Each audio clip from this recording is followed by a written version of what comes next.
I'd like to introduce our guests of honor here today. We have Matt Little, who is one of our Kandu ambassadors. We have Tony Ruiz, our famous first enrollee stroke survivor. Man. Yes, a round of applause. Thank you. And a round of applause for Kim Vasquez, his care partner. Thank you for joining us today. I've managed restaurants, I've run kitchens. I love cooking. Cooking is one of my biggest passions. I was very confident in what I did. I knew how to multitask. I knew how to direct a kitchen. I knew how to run a restaurant. My outside life could have been a mess, but in that kitchen, in that restaurant, whenever I was in there, everything was under control, and that's where my happy place was. There's no way to plan for having a stroke.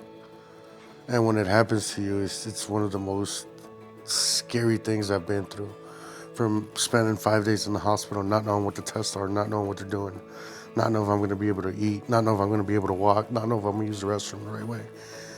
It's overwhelming at times, you know? So like those first few months into the recovery process, it was a lot of fear, it was a lot of doubt, it was a lot of insecurities. When he got first out of the hospital, it was everything up in the air. In the hospital, it was like, what are we gonna do from now on? Like, follow-up doctor appointments, is he gonna get an MRI, what's gonna go on, like where is he gonna go to, like if he was gonna go back to the job because he really loved the job. He was very depressed, so I really was concerned about that. Because after the confusion, everything just settles in and you realize like, whoa, I am not gonna be able to do what I used to do. And like I said earlier, I used to run kitchens, I used to run restaurants. Like after that, I couldn't even scramble eggs. And it was just a lot of fear, a lot of insecurity, and a lot of doubt, and wondering what was gonna happen next. That first Zoom meeting was just, it made me real happy.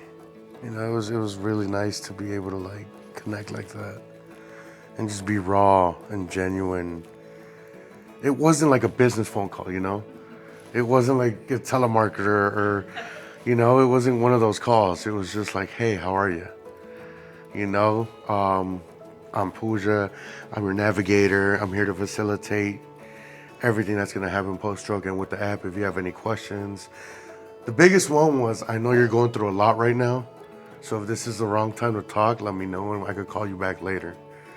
That was like the biggest thing. Oh, you do understand that there's something going on with me and that I am going through a lot right now, thank you. But it was like, no, this is the perfect time, you know? Like, it put me at ease.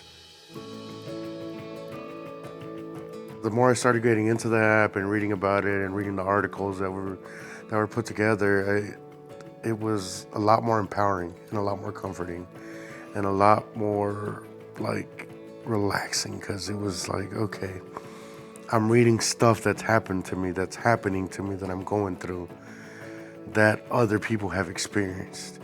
Everybody at Kandu, ambassadors, navigator, participants are so willing to be there for you. The support that comes from not having to ask, and they just want to give you all this information. They want to open up about what they went through so you feel welcome and comfortable. That was like one of the greatest parts of it, is that human connection, even though it's through an app, but it's through other survivors, you know, through therapists, through people that actually want to help you out. It was a strong foundation to rebuild.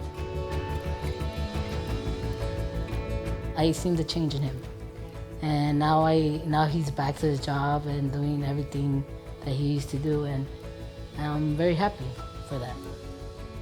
I can't express enough how it's just genuine people wanting to make a difference in somebody who just went through a very traumatizing experience life.